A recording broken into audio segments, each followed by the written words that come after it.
ॐ अज्ञानतिमिरान्धस्य ज्ञानाञ्जनशलाकया चक्षुरुन्मिलितं येन तस्मै श्रीगुरुवे नमः। वन्देऽहं श्रीगुरो श्रीयुतपदकमलं श्रीगुरून् वैष्णवांश्च श्रीरूपं सागरजातं सहगण रघुनाथान्वितं तं सजीवं साद्वैतं सावधूतं परिजनसहितं कृष्ण चैतन्यदेवं श्रीराधा कृष्णपादान् सहगण ललिता श्रीविशाखान्वितांश तमादिदेवं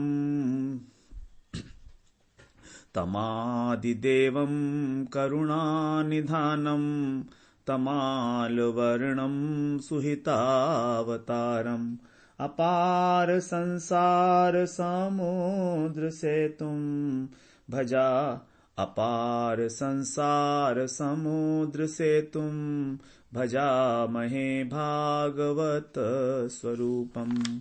हे देव हे दैत हे भुवनैक बंधो हे कृष्ण हे चपल हे करुणैक सिंधु हे नाथ हे रमण हे नयनाभिराम हा कदानुभवितासि पदं दशोर्मे।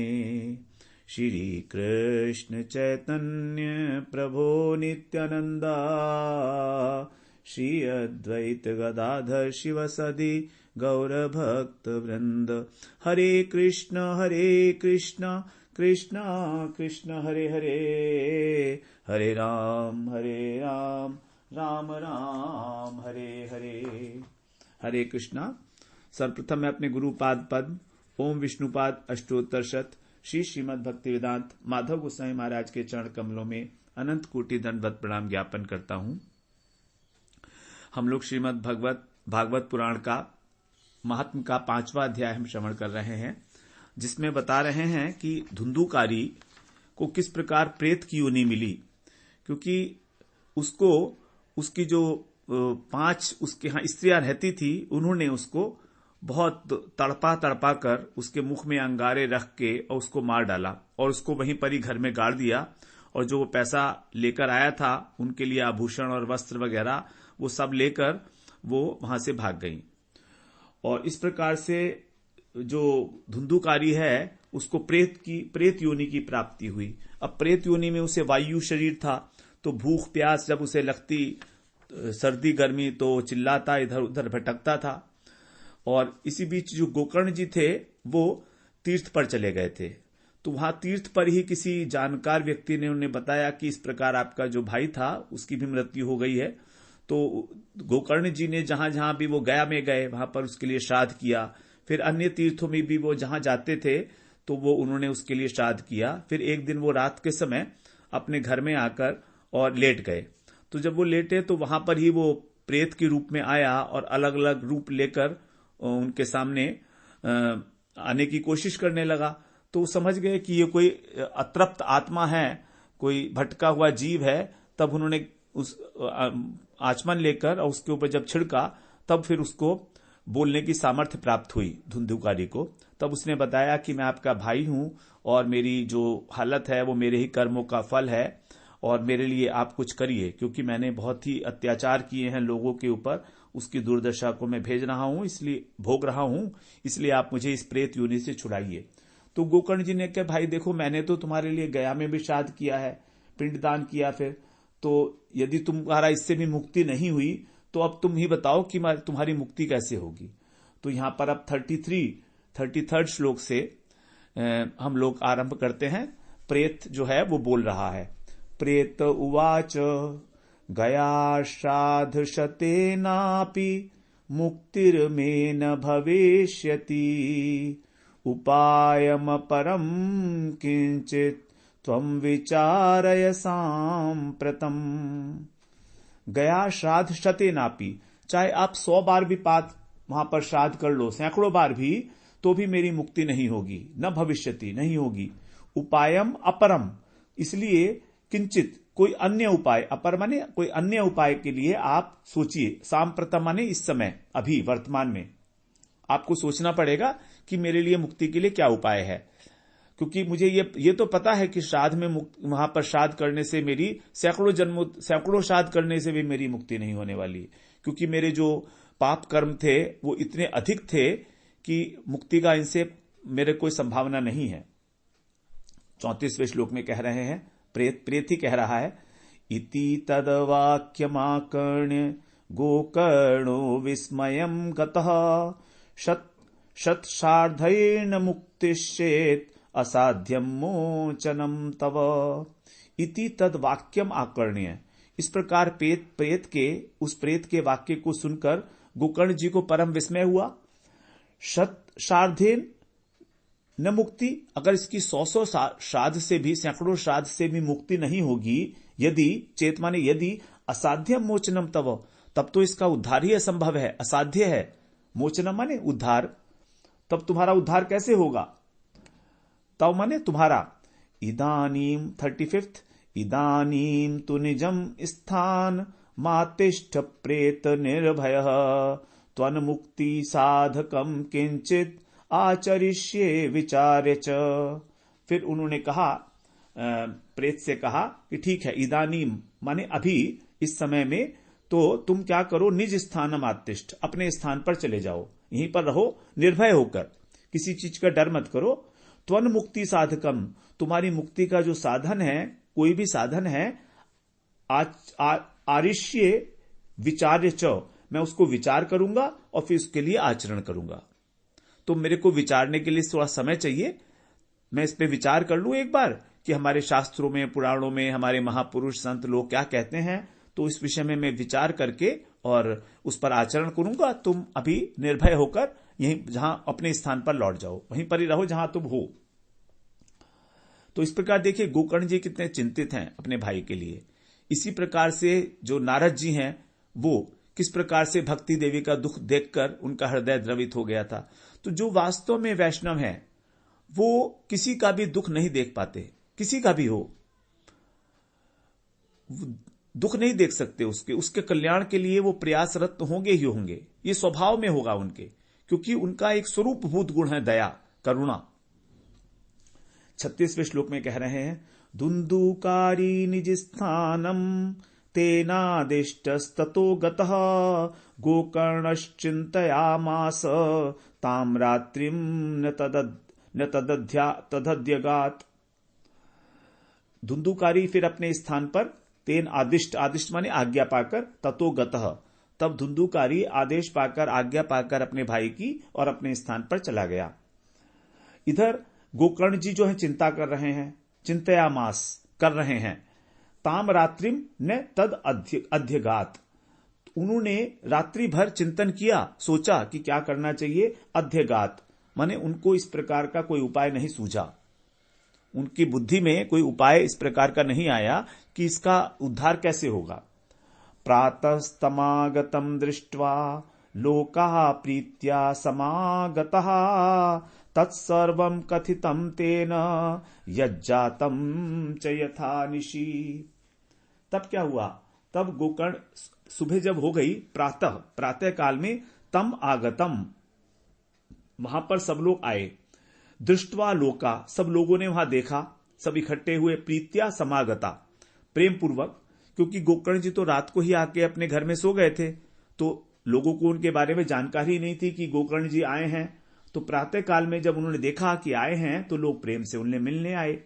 तत्सर्वम कथितम तेन, तब गोकर्ण जी ने उनको सब कुछ बातें बताई जो रात की हुई थी। यज्जातम, जो कुछ भी हुआ था, यथा निशि, रात्रि में सब उन्हें सुना दिया। विद्वांसो योग निष्ठाश्च ज्ञानिनो ब्रह्मवादिनः तन्मुक्तिम नैव ते पश्यन्तः शास्त्र संचयान। जो मिलने आए थे, क्योंकि गोकर्ण जी एक योगनिष्ठ, एक विरक्त और धार्मिक पुरुष थे, तो उनसे मिलने भी तो उसी प्रकार के लोग आएंगे। तो वहां पर विद्वान लोग आए, योगनिष्ठ आए, ज्ञानी आए, ब्रह्मवादी आए, इस प्रकार के अनेक लोग जो है आए वहां पर। और तन मुक्तिम नैव अपश्यन, उन सबने धुंधुकारी की मुक्ति के लिए कोई उपाय उनको नहीं दिखा। शास्त्र संचयान, शास्त्रों को उन्होंने उलट पलट के देखा, खोजबीन की, विचार विमर्श किया एक दूसरे के साथ, लेकिन वो कोई उसकी मुक्ति के लिए, प्रेत की योनि से छुटकारा पाने के लिए कोई उपाय जो है उनको नहीं मिला। 39 श्लोक में कह रहे हैं, ततः सर्वै सूर्यवाक्यम तन्मुक्तौ स्थापितं परम गोकर्ण स्तंभनम चक्रे सूर्यवेगस्य वै तदा। तब क्या हुआ? ततः, तब सब लोगों ने, सर्वे माने सभी लोगों ने ये निश्चय किया कि जो सूर्य वाक्यम, जो सूर्य देवता जो बात कहेंगे उसकी बात जो है वो माननी चाहिए हमको। स्थापितम, उस बात को, मुक्ति का साधन स्थापित करना चाहिए जो सूर्य देवता कहेंगे। ततः सर्वे सूर्य वाक्यम तन्मुक्तौ, तन्मुक्तौ माने धुंधुकारी की मुक्ति के लिए स्थापितम परम, उसको परम साधन जो है निश्चय किया। फिर गोकर्ण जी ने क्या किया? गोकर्ण तो योगनिष्ठ थे, योगी थे बहुत बड़े, तो गोकर्ण जी ने अपनी तपस्या के बल पर सूर्य के वेग को स्तंभित कर दिया, रोक दिया सूर्य को, जहां वो था वहीं पर रुक गया। सूर्य वेगस्य स्तंभनम चक्रे वै तदा, वहीं पर ही उसको रोक दिया अपने तपोबल से। और फिर उसके बाद उन्होंने स्तुति की सूर्य की, तुभ्यम नमो जगत साक्षिन् ब्रूहि में मुक्ति हेतुकम तच्छ्रुत्वा दूरतः सूर्य स्फुटमित्यभ्य भाषत। श्रीमद्भागवतान् मुक्ति सप्ताहं वाचनं कुरु इति सूर्यवचः सर्वैर्धर्म रूपम तु विश्रुतम। 40 और 41वां श्लोक एक साथ है ये। तुभ्यम नमो जगत साक्षिन, हे जगत के साक्षी आपको नमस्कार है। ब्रूहि में मुक्ति हेतुकम, आप मुझे मुक्ति का साधन बताइए। धुंधुकारी की मुक्ति के लिए क्या साधन हो सकता है? तच्छ्रुत्वा, यह बात सुनकर दूरतः, दूर से ही सूर्य ने स्फुट, स्फुट का मतलब स्पष्ट शब्दों में, इति अभ्यभाषत, इस प्रकार कहा, दूर से ही कहा लेकिन स्पष्ट शब्दों में कि क्या है इसका साधन? श्रीमद् भागवतान मुक्ति ही सप्ताहम वाचनम कुरु, कि तुम श्रीमद् भागवत सप्ताह का वाचन करो। एक सप्ताह के अंदर 7 दिन के अंदर श्रीमद् भागवत की कथा सुनाओ, तभी यह मुक्ति होगी इसकी। इति सूर्य वचः सर्वैर, इस प्रकार के जो सूर्य के वचन थे सभी के द्वारा जो है वो कैसे वचन कैसे थे? धर्ममय, धर्म रूप वचन थे। विश्रुतम, विश्रुतम माने अच्छी प्रकार से सब लोगों ने सुना, क्योंकि सूर्य देवता ने स्पष्ट रूप से वहां पर बोला था और वहां पर जितने लोग इकट्ठे हुए थे उन सब ने इस बात को सुना। सूर्य देवता देखिए स्वयं बोल रहे हैं और आकाशवाणी के माध्यम से, और कितना तपोबल है गोकर्ण जी में कि सूर्य की गति को रोक दिया उन्होंने। सर्वै अब्रुवन् प्रयत्नेन, 42 श्लोक, सर्वै अब्रुवन् प्रयत्नेन कर्तव्यं सुकरं त्विदं गोकर्णो निश्चयं कृत्वा वाचनार्थं प्रवर्तितः। सर्वै माने सभी लोग जो इकट्ठे हुए थे, अब्रुवन माने उन्होंने कहा, प्रयत्नेन कर्तव्यम, अब ये तुमको कर्तव्य है और बड़ा प्रयत्न पूर्वक यही काम करो। सुकरम, सुकरम माने करने में अत्यंत आसान है, त्विदम माने तुम्हारे द्वारा, अर्थात अब तुम्हारे द्वारा यही जो कर्तव्य है इसको प्रयत्न पूर्वक किया जाना चाहिए, क्योंकि ये करने में बहुत आसान है। गोकर्णो निश्चयं कृत्वा, तब गोकर्ण जी ने निश्चय किया, वाचनार्थम प्रवर्तित है, और श्रीमद् भागवत पुराण का वाचन करने के लिए, उसको सुनाने के लिए प्रवर्तित हुए, तैयार हुए। 43rd श्लोक में अब देखिए क्या हो रहा है। तत्संश्रवणार्थाय देश ग्रामा जनाययुः पंगुवंध वृद्ध मंदाश ते अपि पाप क्षयाय वै। जैसे ही सब लोगों को ये बात पता लगी कि भागवत होने वाली है, तत्र माने वहां पर, संश्रवण अर्थाय अर्थात वहां पर अच्छी प्रकार से उस श्रीमद् भागवत का श्रवण करने के लिए, देश ग्रामात जना ययू, देश से अलग अलग देशों से और अलग अलग गांवों से लोग आए। और वो कैसे थे? ययू माने आए। पंगु, कुछ तो लंगड़े थे, कुछ अंधे थे, कुछ वृद्ध थे, कुछ मंद बुद्धि थे, अर्थात प्रत्येक प्रकार के लोग वहां पर आए। ते अपि, वे भी, पाप क्षयाय वही, निश्चित रूप से, वही माने निश्चित रूप से अपने पापों की निवृत्ति कराने के लिए। देखिए, जो हमारे को इस प्रकार का जो देह मिलता है, कोई अंधा होता है, कोई लंगड़ा होता है, कोई मंद होता है, मंद बुद्धि वाला, ये सब हमारे पापों के फल है। ये हमारे पाप ही हैं पूर्व जन्मों के, जो हमें इस प्रकार का आगे शरीर लेना पड़ता है। तो इतना निकृष्ट कर्म भी नहीं है कि उनको पशु पक्षी की योनि दी जाए। अब देनी तो है मनुष्य की योनि, तो मनुष्य की योनि के लिए यदि लायक हैं, लेकिन उसके अंदर अत्यंत निकृष्ट कर्म किए हैं, तो इस प्रकार की उनका अगला जन्म होता है।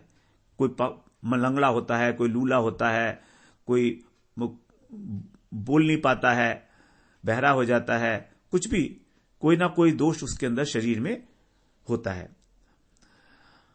अब 44 और 45वें श्लोक को हम लोग एक साथ सुनेंगे। समाजस्तु महान जातो देव विस्मय कारकः यदैवासनमास्थाय गोकर्णो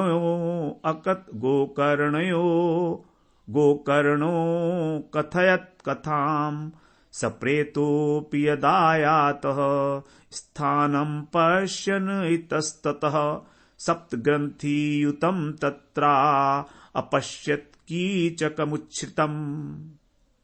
44वां श्लोक और 45वां दोनों का अन्वय है एक साथ। इसलिए जब समाजस्तु महान जातो, देव विस्मयकार करे, जब देखा देवताओं ने कि देखो कितनी भीड़ इकट्ठी हो रही है, पूरा समाज इकट्ठा हो रहा है, महान बहुत बड़ा समाज इकट्ठा हो रहा है, तो उनको बड़ा आश्चर्य हुआ देवताओं को। फिर यदा आसन यदैव, यदा प्लस एव प्लस आसन प्लस आस्थाय, वहां पर आसन पर बैठकर गोकर्ण जी को व्यास आसन पर बिठाया गया और उन्हें अकथयत कथाम, कथा कहना आरंभ किया। सप्रेतो अपि, उस समय वह प्रेत जो था वो भी तदा आयातः, वहां पर आया, जो भी स्थान नियत किया गया होगा। स्थानम पश्यन इतस्ततः, उस स्थान पर आके वो इधर उधर देखने लगा। इतस्ततः, इधर और उधर, पश्चन माने देखने लगा कि मुझे कहां स्थान मिलेगा, क्योंकि उसका तो वायु शरीर है ना, अब वो खुले में तो बैठ नहीं सकता, वायु शरीर है, तो कहीं ना कहीं किसी छिद्र के अंदर ही वो बैठ सकता है जाकर, जो कवरिंग हो जहां पर पूरी। तो तब उसने देखा सप्त ग्रंथि युतम तत्र, तत्र माने उसने वहां पर, अपश्यत माने देखा, कीचकम उच्छ्रितम, कीचक का मतलब एक सूखा बांस का वृक्ष, वहां पर जो सीधा खड़ा हुआ था, उच्छ्रितम, एक सीधा खड़ा हुआ बांस का वृक्ष देखा उसने वहां पर, जिसमें 7 ग्रंथियां थी, 7 गांठें थी उस बांस के अंदर। तो इस प्रकार से वो वहां पर उसने देखा। तब उसने क्या किया, 46वें श्लोक में कह रहे हैं, तन मूल छिद्रमाविश्य श्रवणार्थम स्थितो यसौ वात रूपी स्थितम कर्तुम अशक्तो वंशमाविशत। तो उसके नीचे छिद्र में वो आविश्य माने घुस गया, और श्रवणार्थम सुनने के लिए भागवत की कथा स्थितौ, वहां पर ही स्थित हो गया। वात रूपी स्थितिम, उसका जो शरीर था वो वायु रूपी था, तो कर्तुम अशक्तो, वो बाहर नहीं बैठ सकता था, इसलिए वो आविशत, आविशत माने उसके अंदर जाकर बैठा, बांस के अंदर जाकर। वंश माने वंशम, वंशम माने यहां पर बांस के लिए आया वंशम, तो उसके अंदर जाकर वो बैठ गया। अब जो भी कथा होती है तो उसके अंदर एक मुख्य श्रोता भी होता है, जो यजमान होता है भागवत के अंदर। तो यहां पर देखिए अब 47वें श्लोक में, वैष्णवम ब्राह्मणम मुख्यम श्रोतारम परिकल्प्य सह प्रथम स्कंधतः स्पष्ट माख्यानम धेनुजो अकरोत। वहां पर गोकर्ण जी ने क्या किया कि अकरोत किया, गोकर्ण जी ने वैष्णव ब्राह्मण को एक मुख्य श्रोता बनाया, परिकल्प्य सह, किसी भी एक वैष्णव ब्राह्मण को उन्होंने प्रधान श्रोता बनाकर आगे बिठा लिया। धेनुज का मतलब धेनु माने गाय, जौ माने पुत्र, तो गाय का जो पुत्र अर्थात गोकर्ण जी फिर उन्होंने क्या किया, प्रथम स्कंधतः, भागवत के प्रथम स्कंध से स्पष्टम आख्यानम, स्पष्ट रूप से जो है कथा का आख्यान करना आरंभ किया, स्पष्ट रूप से, जिससे कि सबके समझ में आए। तो इस प्रकार से यहां पर स्पष्ट आख्यान, भागवत का जब हम स्पष्ट आख्यान का मतलब कि आसानी से सब लोगों को समझ में आ जाए कथा, और कथा भी पूरी हो, ये नहीं कि बीच बीच पे छोड़ के कुछ कहा जाए, तभी तो उद्धार होगा ना, जब पूरी कथा सुनेंगे, उसके ऊपर मनन करेंगे। इस प्रकार से गोकर्ण जी ने इस प्रकार का आख्यान आरंभ किया। 48वें श्लोक में कह रहे हैं, दिनांते रक्षिता गाथा तथा चित्रम बभूव वंशैक ग्रंथि भेदो भूत सशब्दम पश्यताम सताम। दिनांते सायकाल में, दिन के अंत में, रक्षिता गाथा, जब गाथा को, रक्षिता माने उसको जब विश्राम दिया गया, गाथा को, कथा को, मतलब जब कथा समाप्त हुई रात्रि के समय में, समाप्त नहीं कहना चाहिए, जब विश्राम हुआ कथा का, तो दिनांत पर जब कथा को रक्षिता माने सुरक्षित रख दी गई। देखिए, कथा को विश्राम देने का मतलब है कि रात्रि के समय उसको सुरक्षित कर दिया गया, रक्षिता गाथा। तथा चित्रम बभूव, तब चित्रम माने कुछ विशेष बात, विचित्र बात, बभूव माने हुई। वहां पर क्या हुआ, वंशैक ग्रंथि भेदो, उस बांस की एक ग्रंथि जो थी वो फट गई, भेदो अभूत, उसको भेद दिया, भेदन हो गया उसका, अभूत माने हो गया, सशब्दम पश्यताम सताम, और जितने भी वहां पर सब लोग सुन रहे थे उन सबको वो शब्द जो है सुनाई दिया। चट चट करके जब उसकी गांठ जो है फट गई, तब वो सबको सुनाई दी। पश्यताम सताम, देखते हुए, सबके देखते देखते ही उस बांस की एक गांठ जो है वो तड़तड़ करके अथवा चट चट करके फट गई। 48वें दिन, अब वो 49 श्लोक में देखिए क्या हो रहा है, द्वितीय यथा सायं द्वितीय ग्रंथि भेदनम तृतीय नि तथा सायं तृतीय ग्रंथि भेदनम। अहनी माने दूसरे दिन, दिन को बोलते हैं अहनी, तो दूसरे दिन सायकाल में फिर दूसरी ग्रंथि का भेदन हो गया, और इसी प्रकार से तीसरे दिन तीसरी ग्रंथि का भेदन हुआ। एवं सप्त दिनश्चैव सप्त ग्रंथि विभेदनम कृत्वा स द्वादश स्कंध श्रवणात् प्रेतताम जहौ। इस प्रकार, एवं मन इस प्रकार, सप्त दिनश्चैव, 7 दिनों में, सप्त ग्रंथि विभेदनम, 7 ग्रंथियों का विभेदन हो गया। तो 7 दिन के अंदर पूरी भागवत कथा जो 12 स्कंध वाली है उसको, और कृत्वा से 12 स्कंध, जो 12 स्कंध वाली जो कथा है उसको सुनने से क्या हुआ था, वो जो प्रेत था वो पवित्र हो गया था, और श्रवणात् प्रेतताम जहु, जहु माने उसने अपना प्रेत शरीर जो है वो त्याग दिया। तो 12 स्कंध सुनकर उसको प्रेत की योनि से मुक्ति मिल गई। जहु माने मुक्ति मिलना। जो 12 स्कंध सुना, श्रवणात् का मतलब सुनने से, 12 स्कंधों की कथा सुनने से उसकी प्रेत योनि से मुक्ति हो गई। तो देखिए, हमें भागवत कथा जब सुनने बैठे ही हैं तो हमें निरंतरता एक होनी चाहिए हमारे अंदर, और हमें 12 स्कंध की कथा सुननी चाहिए। अब आगे कह रहे हैं 51वें श्लोक में, दिव्य रूप धरो जातस तुलसी दाम मंडितः पीतवासा घनश्यामो मुकुटी कुंडलान्वितः। अब देखिए, मुक्ति हुई है तो उसकी कौन सी मुक्ति हुई है, वैकुंठीय मुक्ति हुई है, वैकुंठ की प्राप्ति हो रही है उसको। दिव्य रूप धरो, एक दिव्य रूप उसने धारण किया, और कैसा था वो, जातस तुलसी दाम मंडितः, तुलसी की मालाओं से जो सुशोभित था, इस प्रकार का जो उसका दिव्य शरीर था, पीतवासा, पीतांबर पहने हुए, घनश्याम, मेघवर्ण से, श्याम शरीर वाला, और पीतांबर धारण किए हुए, मुकुटी मुकुट लगा हुआ है और कुंडलान्वितः, कानों में उसके कुंडल शोभायमान हो रहे हैं। इस प्रकार से जो भगवत स्वरूप है हमारा, उसी की उसकी प्राप्ति हो रही है। 50 to 52वें श्लोक में कह रहे हैं, न नाम भ्रातरम सद्यो गोकर्णमिति चाब्रवीत त्वयाहं मोचितो बंधो कृपया प्रेतः कश्मलात्।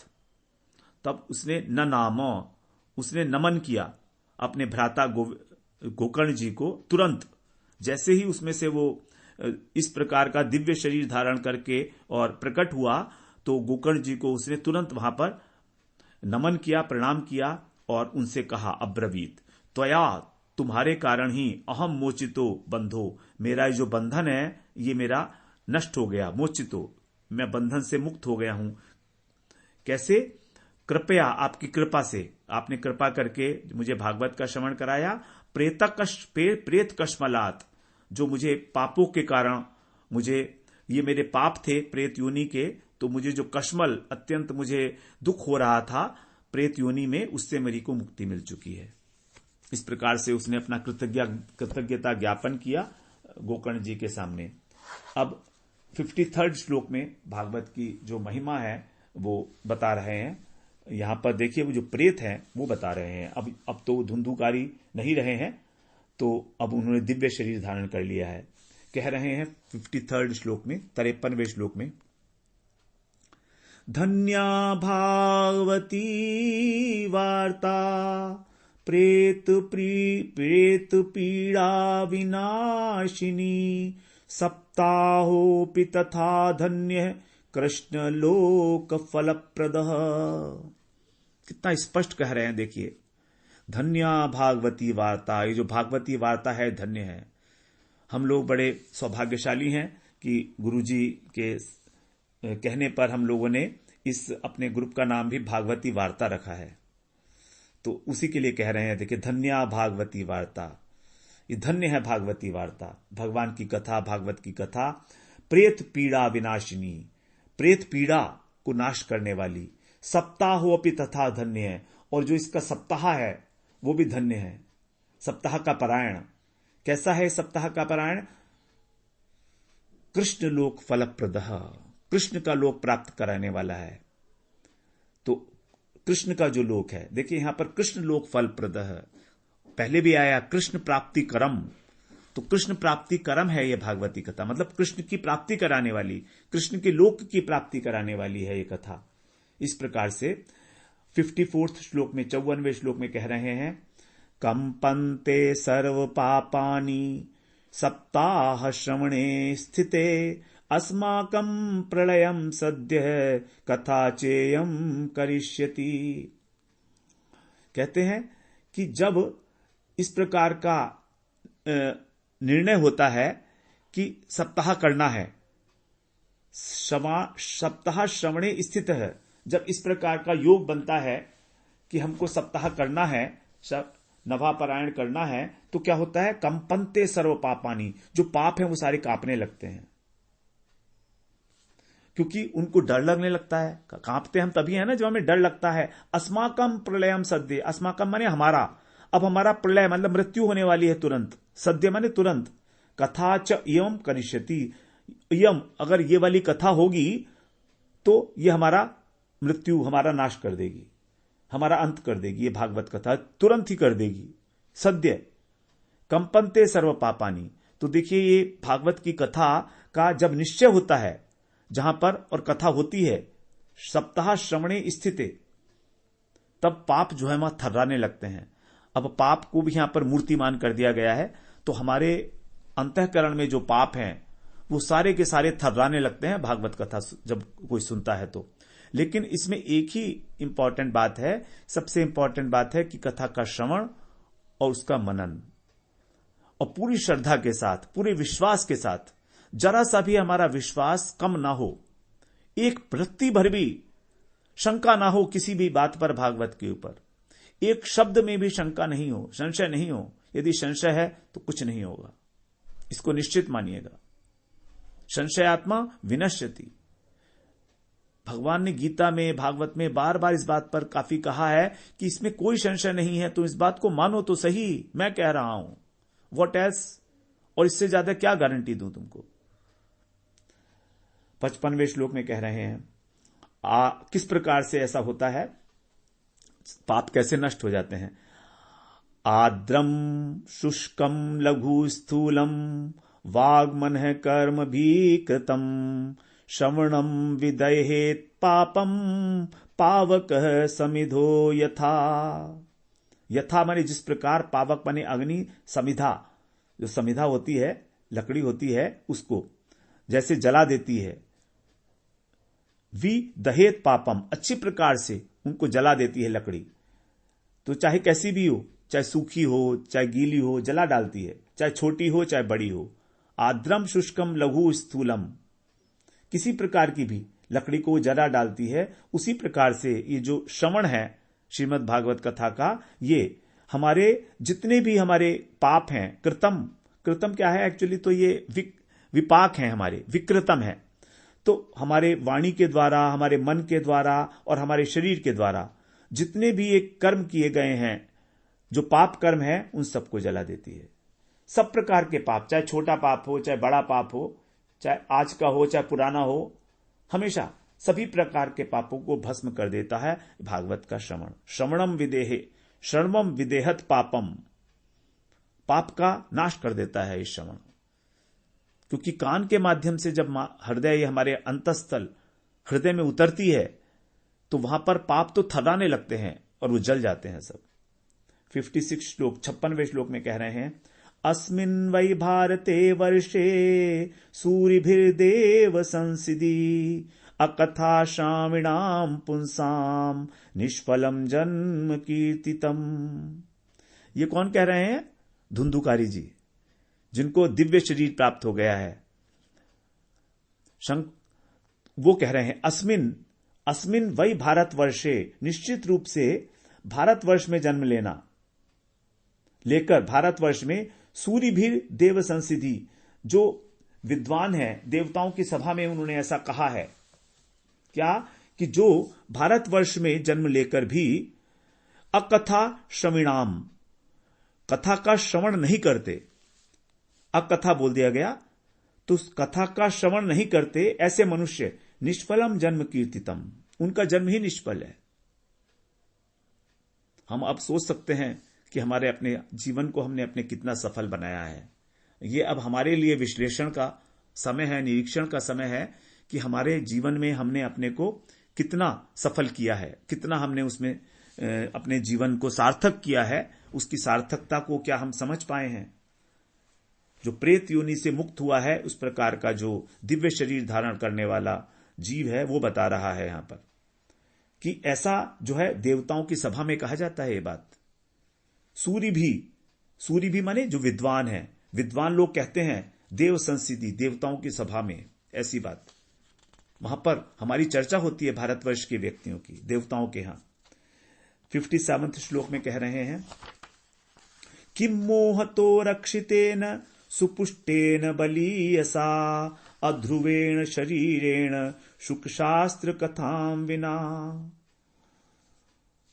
यदि किम मोहतो रक्षितेन सुपुष्टेन बलीयसा, हमारा जो शरीर है ये नश्वर, अध्रुवेण, जो नश्वर शरीर है, यदि हमने इसकी बहुत रक्षा कर ली, इसको खिला पिलाकर एक्सरसाइज व्यायाम करके आसन करके बहुत हष्ट पुष्ट बना लिया, बलवान हो गए हम, तो और मोहपूर्वक इसका पालन किया हमने, मोहितो रक्षितेन, और यदि हमने शुक शास्त्र कथा अर्थात भागवत का श्रवण नहीं किया, तो किम, उसका क्या फायदा, क्या लाभ है। इस शरीर के द्वारा ही भागवत कथा का श्रवण हो सकता है, तो इस शरीर से अगर हमने कथा नहीं सुनी तो इसका क्या लाभ है। इससे अच्छा तो इस शरीर को धारण ही ना किया जाए। अब शरीर ये है क्या वास्तव में, बड़ा दार्शनिक विचार शरीर के संबंध में, शरीर का स्वरूप बता रहे हैं 58वें श्लोक में। अस्थिम स्तंभम स्नायुबद्धम मांस शोणित लेपितम चर्मावनद्धम दुर्गंधम पात्रम मूत्र पुरी यशो। किस प्रकार का है ये शरीर देखिए,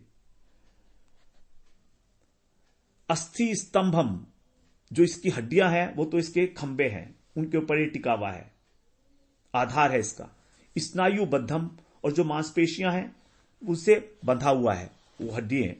मांस, इसके अंदर भरा पड़ा है मांस। और शोणित, तले शोणित लेपितम, और रक्त जो है उसमें थोप दिया गया है। और इसको फिर क्या करा, चर्म अवनद्धम, चमड़े के द्वारा, इस त्वचा के द्वारा इसको कवर कर दिया गया है। अवनद्धम दुर्गंधम पात्रम, वास्तव में ये दुर्गंध का पात्र है। अंदर कितनी बदबू है इसके, क्योंकि भरा हुआ क्या है इसमें, मूत्र पुरी शयो हो, इसके अंदर मल मूत्र भरा हुआ है, उसका भांड है ये वास्तव में शरीर। शरीर का विश्लेषण यहां कह रहे हैं कि किस प्रकार का है ये हमारा शरीर। जैसे हम लोहे के तार से बांधते हो ना पिलर्स को, वैसे ही हमारे को नसों से बांधा हुआ है। ये जो खंबे हैं हमारे, जो हड्डियां हैं हमारी, खंभों के समान है। और सीमेंट क्या है, खून और मांस, तो इसका गारा बना हुआ है। जो सीमेंट और रेत मिलाकर बनता है ना, गारा बना हुआ है, मसाला है वो। और चमड़े से ढक दिया है, अन्यथा क्या हुआ, उल्टी हो जाएगी, वॉमिटिंग हो जाएगी इस शरीर को देखकर। इस पर जो है कचरे के ऊपर जैसे मलमल का कपड़ा ढक दिया हो। सोचते तो हैं हम हीरा मोती है हमारे शरीर में, लेकिन है क्या, केवल दुर्गंध। सब कुछ गंदा ही गंदा है, मल मूत्र पीब, बस इतना ही, यही सब कुछ भरा हुआ है इसमें। यह है स्थूल शरीर का वर्णन। अब 59वें श्लोक में कह रहे हैं, जरा शोक विपाकार्तम रोग मंदिर मातुरम दुष्पूरम दुर्धरम दुष्टम सदोषम क्षण भंगुरम।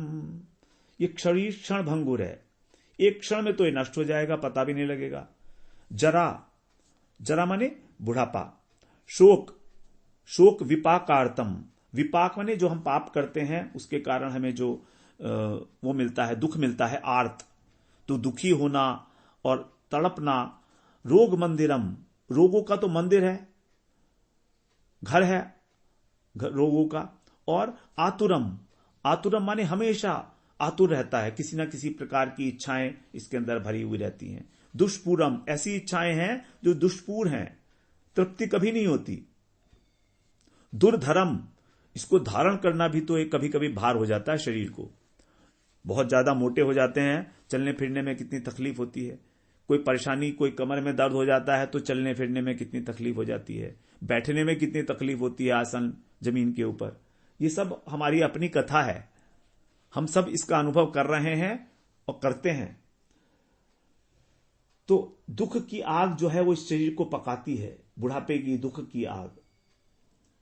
और अलग अलग प्रकार से हम दुखी होते हैं, और इसमें अलग अलग प्रकार की कामनाएं भरी हुई हैं जो कभी पूरी होने वाली है नहीं, दुष्पूरम, लेकिन फिर भी इसको हम धारण करते हैं। सदोषम, इतने सारे दोष भरे हुए हैं। और क्षण भंगुरम, एक क्षण भी नहीं लगेगा मरने में, एक क्षण भी। कुछ ना कुछ इस शरीर के अंदर लगा ही रहता है। धारण करना कितना कष्टकारक है। पहले आप पढ़ाई लिखाई करो, फिर विवाह करो, विवाह नहीं हुआ तो फिर समाज जो है कुछ ना कुछ कहेगा। उसके बाद फिर पैसा कमाओ गधे की भांति, उसके बाद फिर बच्चों का पालन करते रहो। धारण करने में ही कितना मुश्किल है। क्यों सब कर रहे हैं ये? अपने शरीर के लिए, जीवन निर्वाह करने के लिए।